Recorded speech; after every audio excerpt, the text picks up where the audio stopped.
Mes salutations à tous ceux qui regarderont cette vidéo. Mon nom est Abate Akoa Yannick. Je viens auprès de vous en ce moment pour vous partager la parole. Peu importe que les gens sont attentifs, peu importe que les gens ne croient pas, peu importe que les gens se moquent de la parole, de la vérité, eh bien annoncez-la, donnez-la aux autres parce qu'elle sauve, parce que le souhait de Dieu, c'est que toutes les âmes soient sauvées. Nous sommes au temps de la fin. Nous sommes au temps de la fin. Les enfants sont de plus en plus rebelles. Les femmes sont devenues des objets, des bouts de pain, des morceaux de viande. Les hommes sont devenus irréligieux. Les hommes ne savent même pas ce qu'ils sont appelés à faire. Les hommes sont entrés dans les ténèbres et ne sont plus la représentation de Dieu sur cette terre. Le monde va à sa fin, mais seule la parole peut ramener le plus grand nombre de personnes et peut accorder aux hommes de ne pas passer par le jugement. C'est cette parole-là, c'est Jésus-Christ que je viens partager avec vous. C'est le pain de vie que je viens partager, rompre et partager avec vous. Parce que ce pain donne la vie. Parce que ce pain donne la justification. Parce que ce pain nous rend saints. Parce que ce pain met en nous les œuvres de conversion et fait de nous de nouvelles créatures. C'est Jésus-Christ et seul Jésus-Christ qui accorde la justification et l'héritage du royaume des cieux. Ce n'est pas la lettre, ce n'est pas la Bible qui accorde l'héritage du royaume des cieux. Ce n'est pas le Coran qui accorde l'héritage du royaume des cieux. Mais c'est Jésus-Christ. Jésus-Christ qui est la parole de Dieu, qui est esprit et vie. Donc, en ce moment, on va encore partager sur un thème très important en ces temps de la fin, en ces temps de grande dissolution, en ces temps de grande séduction, en ces temps où l'iniquité est en train de se répandre, tel un voile obscur et épais dans le monde que Dieu a créé, pour le faire vivre dans les ténèbres, pour le faire embrasser un nouvel évangile. Mais avant de commencer, nous allons recommander ce moment à notre Père, au seul vrai Dieu, au véritable, au Dieu des dieux et au Seigneur des seigneurs, au Dieu et Père de notre Seigneur Jésus-Christ, qui lui a donné toutes ses qualités jusqu'à l'appeler Père éternel, Dieu tout-puissant. Il a fait chef sur toute autorité, sur toute domination, pour que lorsqu'on l'honore, c'est le Père qu'on honore. Abba Père, Père très saint, toi le créateur de toutes choses, en ce moment que tu rends encore possible, nous te rendons grâce. Nous te rendons grâce par Jésus-Christ pour les battements de nos cœurs, pour la santé, pour l'ouverture que tu accordes à notre entendement, pour la semence de ta parole, la semence de ton esprit en nous qui nous permet de discerner le bien et le mal et qui nous permet de parler selon ta saine doctrine. Abba Père, sois glorifié, sois adoré, sois élevé au-dessus de toutes choses, car tu mérites l'adoration. Car si tu nous as créés, c'est pour ton adoration. Car si tu as créé toute la nature, c'est pour ton adoration. C'est pourquoi nous t'élevons. C'est pourquoi nous t'adorons. À toi la louange, à toi la gloire, à toi la sagesse, à toi la richesse, à toi la force, à toi toutes choses, car toutes choses ont été faites pour toi, pour ton adoration et pour le témoignage de ta toute-puissance. Au nom du Seigneur Jésus-Christ, nous t'avons prié. Amen. Aujourd'hui, nous allons partager sur un thème important. Ce thème, c'est l'une des plus grandes erreurs de la religion. Quelle est-elle? La Bible dit, voilà l'erreur de la religion. Parce qu'en disant la Bible, ça s'est incrusté en nous comme une vérité. De temps de nos pères, ça s'est incrusté. Ces églises qu'on appelle l'église depuis l'époque de l'église catholique jusqu'à aujourd'hui, dans les églises réveillées, la Bible dit Quand maintenant on dit la parole de Dieu dit, on substitue la Bible à la parole, on les rend égales. Maintenant, pour justifier une vérité, on dit la parole de Dieu dit, on ouvre la Bible, on ouvre la lettre. La lettre n'est pas la parole de Dieu. La parole de Dieu, c'est Jésus-Christ. Et la parole de Dieu est esprit et vie. Au commencement était la parole. La parole était avec Dieu et la parole était Dieu. Au commencement, il n'y avait pas de Bible. Au commencement, il n'y avait pas la lettre. Il n'y avait pas la lettre. Au commencement, la parole était avec Dieu et la parole était Dieu. La parole est esprit. Lorsque la parole vient habiter en toi, ce n'est pas la Bible qui habite en toi. C'est l'esprit de Dieu qui habite en toi. Et cet esprit, maintenant, t'ouvre l'entendement et te permet de donner vie à la lettre, d'interpréter la lettre, de donner l'amour à la lettre. Mais aujourd'hui, dès qu'on ouvre la Bible, on coupe des versets, les découpages bibliques pour justifier les choses. On ne justifie pas les choses par la lettre. On justifie les choses par révélation de l'esprit. David disait, inspiré de l'Esprit Saint, dans la lettre, lorsqu'il a écrit les psaumes, que la révélation de tes paroles m'éclaire. L'apôtre Paul, inspiré de l'Esprit Saint, quand il écrivait à l'église de Galate, cette église que les églises d'aujourd'hui ont répété parce qu'ils sont quittés de l'esprit pour rentrer à la lettre. Il leur disait que ce que j'ai reçu ne vient pas d'un homme, mais vient de la révélation. Je l'ai reçu par révélation. Je ne me suis pas fondé ni approché de ce qu'on considérait comme les piliers, mais ce que j'ai reçu, c'est par révélation. Il y a diverses opérations, mais le même Dieu. Le temps des apôtres, ce n'est pas le temps actuel. L'Esprit a une révélation pour le temps actuel et il utilise des hommes. Mais lorsque l'Esprit vous révèle, lorsque l'Esprit demeure en vous et vous fait enfant de Dieu, ne rentrez pas dans la lettre. Parce que si vous rentrez dans la lettre, vous limitez l'Esprit et le dessein de Dieu dans votre vie. Parce que vous vous accrochez aux expériences d'autres personnes. Alors que l'Esprit a envie d'accomplir de nouvelles expériences avec vous. Pour le salut du moment précis. Parce que les moments diffèrent. Les apôtres ont été là, ça fait 2000 ans. 2000 ans qu'ils étaient là. Le monde a évolué.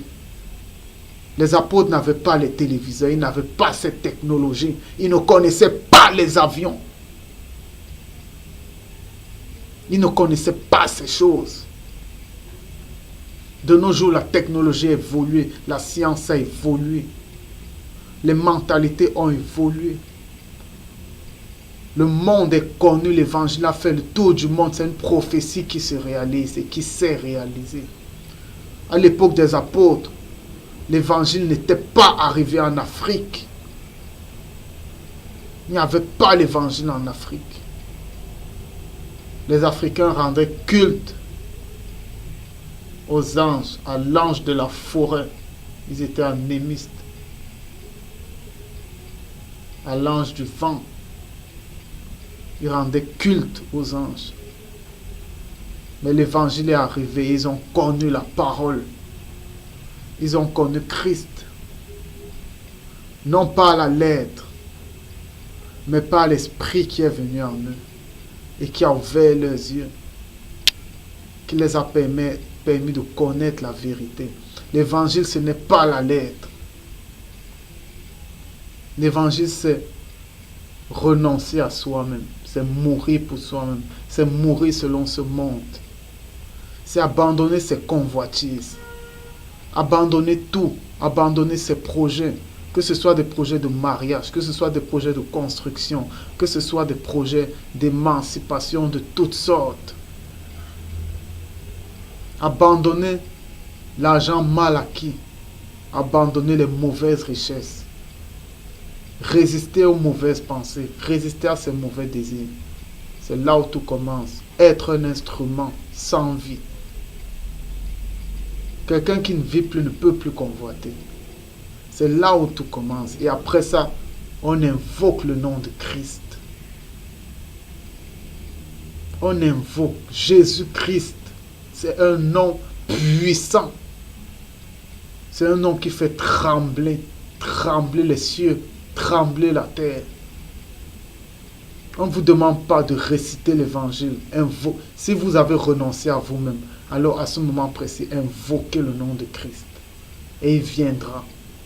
S'il voit que vous êtes nettoyé de l'intérieur, s'il voit que vous avez renoncé, que vous avez vraiment ce désir dans votre cœur d'entrer dans le combat pour le bien, d'être un combattant qui ne convoite plus rien, qui n'a plus rien qui le rattache au monde, alors il viendra et il vous accordera l'esprit. Ce n'est pas lié à la lettre, ni à des enseignements qu'on va vous donner sur la lettre. La Bible a dit, la Bible ce n'est pas la parole de Dieu. La Bible c'est un moyen par lequel la parole est révélée. Est révélée. C'est un moyen. La parole de Dieu est spirituelle, elle n'est pas écrite. La parole de Dieu établit sa loi dans le cœur de l'homme. Elle n'est pas écrite. La Bible est un moyen. Il y a des gens qui n'ont pas lu la Bible, mais qui ont connu la parole. Parce que la parole s'est révélée à eux. Paul n'avait pas lu la lettre. Paul n'avait pas lu la Bible que nous avons. Les apôtres n'avaient pas la Bible. Les apôtres avaient la loi. Ils avaient les prophètes. Et même dans ça, ils avaient ces choses, mais ils ne comprenaient rien. Jusqu'à ce que, si vous lisez dans la lettre, l'évangile de Jean, lorsque Jésus est revenu, il a soufflé sur eux, il les a donné l'esprit.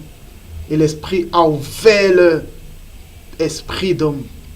Et alors ils ont compris que les prophètes, que la lettre, que toute la lettre, que la Torah parlait de Christ. Il fallait que Christ leur envoie l'esprit pour que l'esprit révèle la lettre. La lettre n'est pas la parole. La parole est Jésus-Christ. Jésus est spirituel. Jésus, ce n'est pas la Bible. Lorsqu'il reviendra, ce n'est pas la Bible que vous allez voir. C'est Christ, c'est la manifestation de la parole que vous verrez. Invoquez Christ. Ne vous bornez pas qu'à lire. La lettre va vous limiter. Elle va vous limiter. Mais recherchez l'esprit. Priez le Père pour qu'il vous envoie l'esprit. Si vous êtes sincère, parce que la prière d'abord, c'est pour les enfants de Dieu. La première prière de quelqu'un qui n'est pas enfant de Dieu, c'est la repentance. Tant qu'il ne se repent pas, sa prière ne sert à rien. Il peut prier 10 000 ans. Sa prière ne sert à rien. La première prière de quelqu'un qui veut venir à Dieu, c'est la repentance. Et la repentance signifie renoncer, reconnaître ses fautes et les abandonner. Abandonner le monde.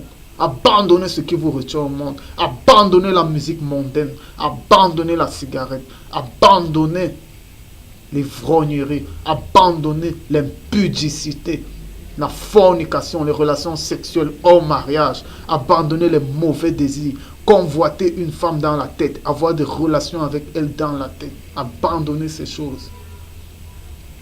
Ce n'est qu'après avoir renoncé. Et quand Dieu sait que voilà, cet enfant, il se sacrifie. Il essaye de ses propres forces d'abandonner le monde. Alors quand tu invoques Christ dans ce moment-là, il vient. Et le pas que tu as fait, il va faire 10 000 autres. 10 000 autres parce qu'il est la parole. Parce qu'il te taille parce qu'il te montre. Et alors quand il va commencer à le faire, les œuvres de la conversion vont commencer à se manifester. Parce que plus les œuvres de ténèbres tombent, ce sont les œuvres de lumière qui croissent. Alors tu auras la même apparence, mais en toi, ce sera une nouvelle loi. Ce sera la loi de Dieu. Ce sera les fruits, les sentiments de Christ. Et les gens seront étonnés parce que tu seras une nouvelle créature. Et c'est la seule chose qui compte. Être une nouvelle créature. Pratique le sabbat. Ne pratique pas le sabbat. Voile-toi. Ne te voile pas. Va dans des dénominations. Va dans des églises de maison. Si tu ne manifestes pas les fruits de l'esprit, si tu as encore la crainte de l'enfer, si tu as la peur en toi, si tu as encore les doutes, eh bien, tu n'es pas parfait dans l'amour. La nouvelle créature ne craint plus parce qu'elle sait que Dieu l'aime. Et parce que tous les jours, l'amour de Dieu repose sur elle. Il est sous l'ombre du Tout-Puissant. Qu'est-ce que tu peux craindre si tu es sous l'ombre du Tout-Puissant? Et c'est l'esprit qui le fait, ce n'est pas la lettre. Lisez la Bible 10 000 fois. Si vous n'êtes pas une nouvelle créature, ça ne vous sert à rien. Vous limitez Dieu. La parole a dit, vous limitez Dieu dans la Bible. La parole est au-delà de la Bible. Jésus-Christ est au-delà de la Bible. Jésus-Christ te parle dans les songes. Il te parle par la lettre. Il te parle par la nature. Il te parle même par le monde. Parce que l'esprit te fait discerner ce qui est bien et ce qui est mal. Dans le monde, il te fait discerner ce qui est bien et ce qui est mal. C'est pour cela que toutes choses sont à toi. La lettre est à toi. La nature est à toi. Le monde est à toi. Tout est à toi. Les ténèbres même. Tu sais ce qu'il y a à l'intérieur et tu discernes. Parce que tout est à toi. Et tu es à Jésus-Christ. Tout est à toi pour ton édification. Mais c'est l'esprit qui tamise les choses. L'esprit tamise. L'esprit enlève ce qui est mal et laisse ce qui est bien. Et ce qui est bien croit en toi. La parole a dit, la parole a dit. La parole, ce n'est pas la Bible. La Bible, c'est le témoignage de certaines personnes qui ont œuvré, remplies de l'Esprit de Dieu, dans les temps anciens. Et qui ont écrit des évangiles, dont on a raconté les histoires selon l'œuvre de l'Esprit. Mais l'Esprit a continué à agir. Et tout ce qui est lettre devient religieux à la longue. Si tout ce que je dis, vous le mettez sur écrit, et qu'une autre personne commence à pratiquer cela, ça devient religieux. Et ça devient limiter l'esprit. Parce que l'esprit a un dessein pour tout le monde. Il y a différents ministères. Il y a différentes opérations. Vous allez vous mettre à écrire ce que moi je dis. Connaissez-vous mon ministère? Est-ce que c'est le même ministère que vous avez? Ne soyez pas l'imitateur des hommes, mais imitez Christ. Christ a tout fait par l'Esprit. Il était fils de Dieu, même avant de recevoir le baptême de l'Esprit. Mais il a attendu de recevoir ce baptême avant d'œuvrer. Maintenant, si vous avez reçu l'Esprit, et la majorité de ceux qui sont accrochés à la lettre, ils ont reçu l'Esprit. Ils sont comme les Galates, vous avez reçu l'Esprit, mais vous êtes rentrés dans les rudiments. Vous êtes rentrés dans la loi. Je dis encore que le Nouveau Testament, c'est la loi. Dès que ça devient la lettre, lorsque ça devient un standard, des choses programmées parce qu'elles sont écrites, ça devient la loi. L'esprit n'est pas dans les choses programmées. L'esprit est spontané. Tout ce que l'esprit demande à l'homme, c'est de l'écouter. S'il te demande de ne rien faire, ne fais pas. Même si c'est écrit dans la lettre. Ne fais pas. Parce que les circonstances diffèrent, les opérations diffèrent. Toutes ces choses diffèrent. Nous ne sommes plus à l'époque du juif et du grec. Où il y avait certaines personnes qui étaient attachées au judaïsme. Dans l'Afrique, l'Afrique n'a pas connu le judaïsme. Ça veut dire nous tous déjà, nous sommes grecs. Ne rentrez pas à la lettre pour diviser encore les païens. Pour faire des païens juifs et des non-juifs. N'entrez pas dans la lettre pour faire ça. Vous êtes tous païens qui êtes devenus enfants de Dieu. Tous païens. Vous allez faire d'un païen quelqu'un qui pratique le sabbat. Êtes-vous juif? Mais maintenant, si par révélation, l'Esprit vous amène à pratiquer le sabbat, gloire à Dieu. Si par révélation, l'Esprit vous amène à manger des légumes, gloire à Dieu. Et c'est une bénédiction, parce que c'est la sanctification même. Mais si ce n'est pas une révélation de l'Esprit, ne rentrez pas dans la lettre. Parce que là, vous devenez religieux. Laissez-vous guider par l'Esprit. Seul l'Esprit guide. Et Dieu parle par son Esprit en ces temps de la fin. En ces derniers temps, Dieu a dit, je répandrai mon Esprit sur ceux qui croient. Mais l'Esprit se reconnaît au travers de ses fruits. Les fruits de l'Esprit, c'est l'amour, c'est la bienveillance, c'est la patience, c'est supporter les autres, c'est pardonner, c'est la miséricorde, c'est la charité, c'est être tempéré. Ça veut dire lorsqu'on vous parle, lorsqu'on vous heurtez de l'intérieur, vous restez tempéré. Vous acceptez la douleur, vous acceptez, vous essayez de comprendre ce que celui qui est devant vous. Et l'amour est conciliant. Ça veut dire, si vous êtes devant des gens qui ont des doctrines différentes, donnez l'amour pour que les deux, ce sont des frères. La parole unit les frères. On va me dire que dans la lettre, quand Jésus a dit, je ne suis pas venu pour unir et pour diviser, ce n'était pas dans le cadre de l'Église. L'Église est unie. Dans la lettre, il est écrit que le Christ, lorsqu'il reviendra, il viendra chercher une église sans tache ni ride. Le corps est uni. Le corps n'est pas divisé. Un royaume ne peut pas être divisé contre lui-même. Un royaume ne peut pas être divisé contre lui-même. Qu'est-ce que ça veut dire?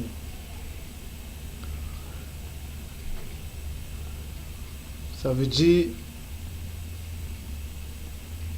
que lorsque Christ dit qu'il n'est pas venu unir mais diviser, ça c'est dans le cadre d'une famille qui ne connaît pas la parole. Lorsque la parole entre dans une personne de cette famille, eh bien cette personne devient différente. Elle commence à refuser certaines choses que la famille faisait. Parce que lorsque Christ n'est pas dans une famille, ce sont des choses ténébreuses qu'on va faire. Cette personne-là commence à dire non, je ne suis pas dans ces choses. Et c'est là où la division commence. Mais lorsque vous avez tous reçu la parole, qu'est-ce qui peut vous amener à vous diviser? Ça, c'est la chair. C'est la chair. Il n'y a pas de division dans le corps du Christ. Les membres s'entraident. Tous les membres de ce corps s'entraident. Les bras sont là pour protéger le corps. Les pieds sont là pour soutenir le corps. Les oreilles sont là pour écouter. Les yeux voient. La bouche. Aucun membre ne peut vivre sans l'autre. Et lorsque un membre est blessé, tout le corps ressent cette douleur. L'Église est unie. Elle n'est pas divisée. La lettre divise. La parole de Dieu, Jésus-Christ, ne divise pas. Parce qu'il ne peut pas se diviser lui-même. Parce qu'il est la tête de l'Église. La lettre vous a divisé. La lettre vous fait vous entrechoquer. La lettre vous fait vous glorifier. par votre justification sur vos œuvres, sur les œuvres de la loi. Mais la lettre, ce n'est pas Christ. Christ, c'est l'Esprit. Et l'Esprit agit par révélation. L'Esprit peut vous donner des révélations par la lettre. Mais la lettre, ce n'est pas l'Esprit. Parce que l'Esprit habite dans les hommes. Dieu n'a pas envoyé l'Esprit dans la lettre. Dieu a envoyé l'Esprit dans les hommes. Mais parce que l'homme a l'Esprit, alors il est apte à connaître la lettre, à interpréter la lettre, parce que l'Esprit qui est en lui révèle la lettre. La Bible n'est pas la parole de Dieu. La parole de Dieu est Jésus-Christ. La Bible, c'est la lettre. La parole de Dieu peut vous instruire de plusieurs façons. On me dit que la parole de Dieu s'est faite chair et elle a habité parmi nous. La Bible s'est faite chair quand? Pourquoi l'homme est devenu aussi aveugle? De nouveau, vous voulez vous introduire dans ce qui a perdu le premier Adam. La connaissance du bien et du mal. Adam et Ève étaient aveugles. Ils étaient aveugles sur la loi. Ils ne connaissaient pas ces choses. La loi, c'est la connaissance du bien et du mal. Ils ne connaissaient pas ces choses. Ils étaient aveugles dans le cadre de la loi. Ça veut dire qu'ils ne connaissaient pas le péché. Mais quand l'ange, cet être spirituel, s'est mis à les enseigner, telle chose n'est pas bien, telle chose est bien, telle chose n'est pas bien, les rudiments du monde. Jésus est arrivé, Jésus, la parole de Dieu, la représentation de Dieu, la voix de Dieu, est arrivé et leur a demandé, la parole leur a demandé, la parole qui est esprit.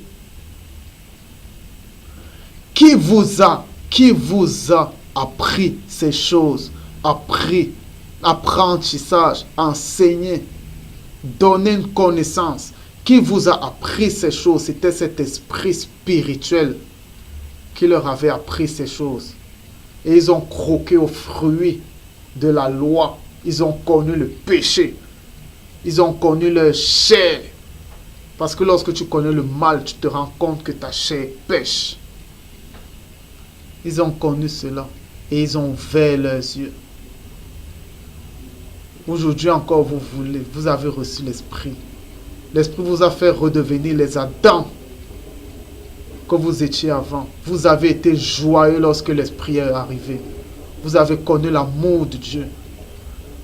Mais de nouveau, vous êtes retourné pour croquer. Vous avez à rappeler cet être spirituel, religieux, pour qu'il vous ouvre encore les yeux sur le mal, sur la peur de mal faire. Vous l'avez invité encore pour qu'il vous limite, pour qu'il limite l'amour de Dieu en vous, pour qu'il attriste l'esprit en vous. L'esprit vous demande de lui faire confiance, mais vous êtes rentré vers l'être spirituel de la connaissance du bien et du mal, de la loi. Christ, lorsqu'il guérit l'aveugle né, lorsque cet aveugle revient vers lui, il dit aux Juifs, je pense, je suis venu pour rendre les gens aveugles de nouveau. Parce que vous, il parlait aux pharisiens, vous, parce que vous voyez, vous savez que vous péchez. Vous savez que vous péchez. Moi, je suis venu rendre les gens à nouveau aveugles pour qu'ils ne voient pas leur péché.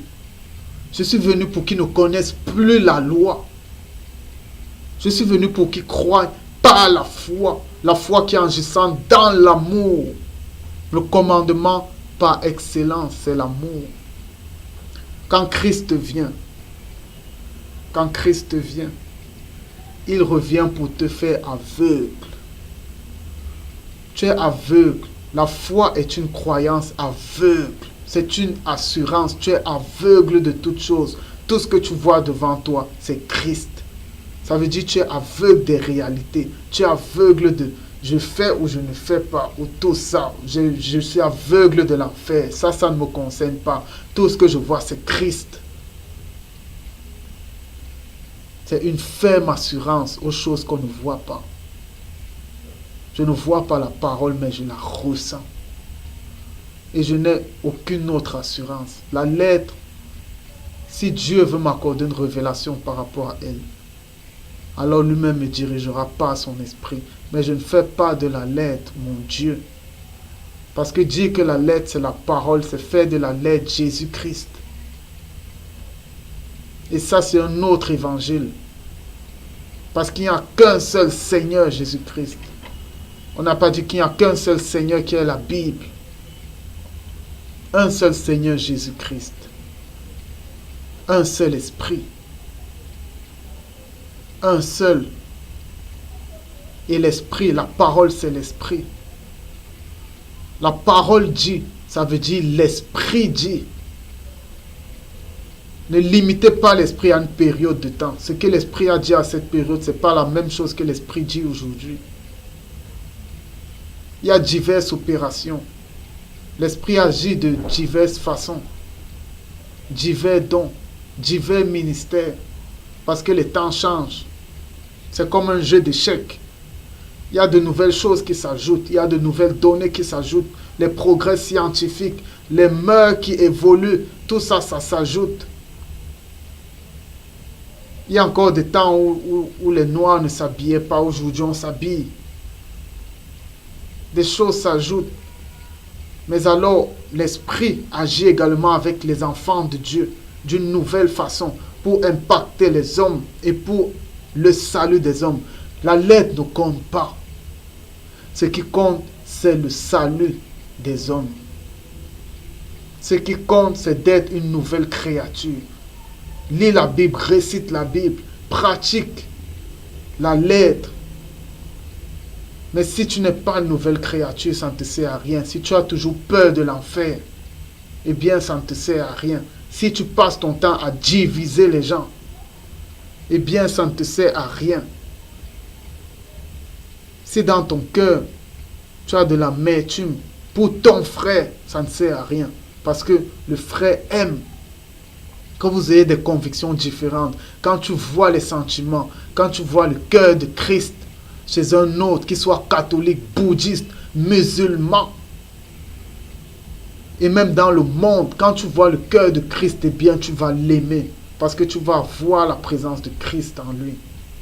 Tout ce qui importe, c'est d'être une nouvelle créature. Maintenant, s'il reste des choses à changer, eh bien, va vers notre Père et demande-lui de changer ton frère. Ce n'est pas par les disputes et les querelles qu'il changera. Ça, c'est la chair. Le corps du Christ n'est pas divisé. Le corps du Christ est un. Parce qu'ils sont liés par le lien parfait qui est l'amour. L'amour, c'est le lien parfait. Les convictions ne vont jamais lier. Les convictions vont diviser. La lettre ne va jamais lier. Parce que dans la lettre, il y aura toujours les justificatifs. De la dîme ou de la non-dîme. Du voile ou du non-voile. Des églises de maison ou des églises dénominationnelles. Il y aura toujours des justificatifs. La lettre divise. Mais le lien parfait de la cohésion, c'est l'amour. Parce que quand tu aimes, eh bien, même si ton frère a une conviction différente de la tienne, tu vas l'accepter parce que tu l'aimes. Et tu vas le supporter, tu vas prier à Dieu de lui révéler la vérité. Et toi-même, si c'est toi qui es dans l'erreur, qu'il te révèle la vérité. Tu vas t'écraser, tu vas rester humble pour éviter de blesser ton frère. Parce que les convictions blessent. Et c'est la lettre, la Bible. Lorsque l'esprit n'accorde pas sa révélation, devient un outil dangereux. Il devient la loi. Il instaure la crainte, elle instaure la mort. Mais lorsque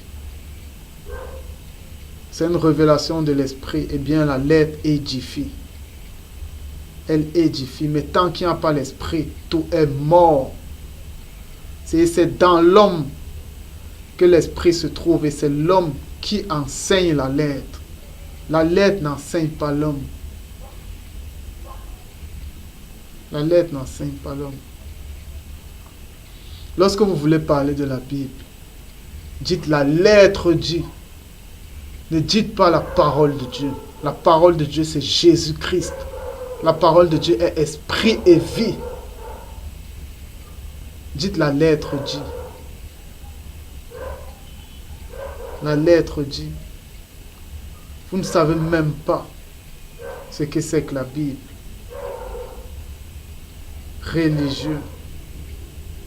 Religieux. La parole est esprit et vie. La parole, c'est Jésus-Christ. Religieux que nous sommes. Le monde périt à cause de nous. On parle de l'église primitive. Aujourd'hui, il n'y a pas l'église primitive. Les églises sont froides parce qu'elles s'accrochent à la lettre. L'esprit est venu, vous avez embrassé l'esprit et vous êtes rentré à la lettre. Honte à nous. Honte à nous. Une assemblée où l'esprit est agissant. Une assemblée où des enfants de Dieu véritables qui sont aveugles selon la loi se réunissent. Eh bien, elle est agissante. Même sans faire de publicité, elle est agissante par la foi qui se manifeste, par l'amour, la cohésion, l'amour fraternel. Arrêtez donc de dire la parole dit, parce que la parole c'est Jésus-Christ. La lettre n'est pas la parole. La Bible c'est la lettre et la lettre n'est pas la parole. Recherchez la parole. Recherchez Jésus-Christ. La parole c'est l'esprit. Recherchez l'esprit. Et l'esprit vous enseignera en toutes choses. Et l'esprit vous permettra d'enseigner tout le monde en toutes choses. Même le plus dur des païens, l'esprit vous révélera comment lui enseigner et non la lettre. Paul n'a pas utilisé la lettre pour parler aux Athéniens. Il a utilisé la sagesse. Parce que les Grecs étaient sages, ils recherchaient la sagesse. Eh bien, l'esprit a ouvert son entendement sur la sagesse et il s'est mis à parler comme les Grecs. Et il les a convaincus. L'esprit est au-delà de la lettre. Vous brutalisez même les païens en venant avec les versets bibliques. Parlez-leur du monde, soyez sages. Parlez-leur du foot. L'esprit vous orientera. L'esprit vous dira ce qu'il faudra dire en ce moment précis. Parce que l'esprit sait plus que vous le dessein de Dieu qui est que toutes les âmes soient sauvées. J'en ai fini avec cet enseignement. Abba Père, nous te rendons grâce pour ce moment que tu as rendu possible. Père très saint, entre tes mains nous confions cet enseignement. Que ce soit ton esprit qui nous oriente, que ce soit ton esprit qui nous dispose pour pouvoir le recevoir et que cette réception produise des fruits d'amour, des fruits de pardon, des fruits d'union, de cohésion dans le corps du Christ. Mon Dieu, que nous éloignons dans la lettre pour vivre par la foi, par l'esprit de la grâce, par ta sagesse, au nom du Seigneur Jésus-Christ. Père très saint, toi le roi des siècles, toi le seul Dieu, soit l'honneur et la gloire d'éternité en éternité, de siècle en siècle, au nom du Seigneur Jésus-Christ. Amen. Mes frères, aimons-nous, supportons-nous, rendons le bien pour le mal, soyons unis dans l'amour en ces temps de la fin. Marchons par l'esprit et non par la lettre. Marchons par la révélation de l'esprit en ces temps de la fin et soyons des instruments vides, des instruments dont le Saint des Saints est le salut des âmes. Non nos convictions, mais le salut des âmes. Gloire soit rendue au Père au nom du Seigneur Jésus-Christ. Shalom.